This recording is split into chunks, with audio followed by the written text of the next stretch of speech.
नमस्कार शेतकरी बांधवांनो, इथं आपण बघू शकता इकडे एक पलीकडे एक प्लॉट दाखवलेला आहे जो जिरायती आहे, दुष्काळी आहे, बिगर बागायती आहे, विकसित अविकसित असं, पण तो पूर्वीचं क्षेत्र आहे. हां, ते पूर्वी तसं होतं, आता हे विकसित झालंय, बागायत झालंय. हा जो प्रवास झालाय तो कसा झालाय तर आपल्या इकडे पाठीमागं पाहिलं तर डोंगरावरती बघू शकतो बघा.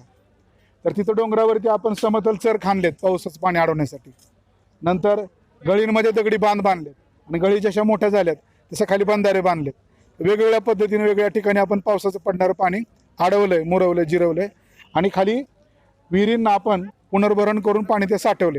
हे साठवलेलं पाणी पावसाचं अतिशय काळजीपूर्वक आपण खाली वापरलेलं आहे इकडे ठिबक सिंचन आणि तुषार सिंचनाच्या माध्यमातून. त्यामुळे क्षेत्र काय झालं, बागायती झालं. बागायती झाल्यामुळे उत्पादन वाढल्यामुळे उत्पन्न वाढलं, लोकांचं राहणीमान सुधारलं.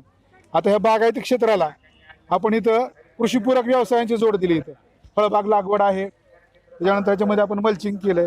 इथं कुक्कुटपालन आहे, पलीकडे बंदिस्त शेळी पालन आहे, मुक्त संचार गोटा आहे, त्यानंतर कृषी शाळा आहे, त्यानंतर शेड नेट पॉलिहाऊस तंत्रज्ञान आहे, नाटे पद्धतीनं खत तयार करायचं तंत्रज्ञान आहे, शेततळ्यांची योजना आहे, नंतर मधुमक्षिका पालन आहे, त्यानंतर कांदा चाळ आहे. अशा अनेक कृषी पूरक व्यवसाय आणि तंत्राची जोड दिल्यामुळे उत्पादनात आणखी भर पडलेली आहे. उत्पन्नामध्ये लोकांचं राहणीमान वाढलं, जीवनमान सुधारलं, सुविधा आल्या आणि एक आदर्श समृद्ध गावाची निर्मिती झाली. गावानं कुठलाच प्रयास केला नसता तर गाव तसंच राहिलं असतं, दुष्काळी, बिगर बागायती आणि बिगर सुधारणांचं राहिलं असतं.